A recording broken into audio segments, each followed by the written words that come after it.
நமது கிராமத்திலே எழுந்தருளி நம்மையெல்லாம் காத்து ரட்சிக்கின்ற ஜெகநாத ஐவரின் தேவி அறியாத பத்தினி காண இருக்கின்றோம்.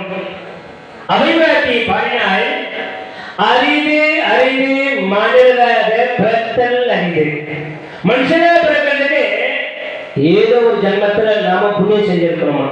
இல்லை என்று சொன்னால் ஆண்டவர் நம்மை நாயாக நரியாக ஏதாவது ஒரு விலங்காக நம்மை படைத்திருப்பார். அப்படியெல்லாம் இல்லாமல் வாழ்த்தவாயும்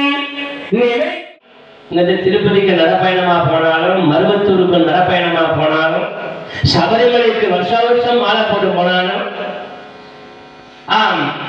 நாம் கார்த்திகை விரதம், கிருத்திகை விரதம், இன்னும் அமாவாசை விரதம், பௌர்ணமி எத்தனை விரதம் இருந்தாலும், தெய்வத்தை வணங்கினாலும் அம்மா தாயேன்னு வர்ற ஒரு அடியாருக்கு ஒரு இப்படி சாதம் கொடுக்காம, ஒரு இப்படி அன்னம் கொடுக்காம எந்த கோவிலுக்கு சென்றாலும் அதிலே எந்த பலாபலனும் கிடையாது. அதனாலே ஆண்டவனை தரிசனம் செய்வதோடு மட்டுமன்று நம்மை நாடி வந்த அடியார்களுக்கு நம்மாலான உதவி அளிக்க வேண்டும்.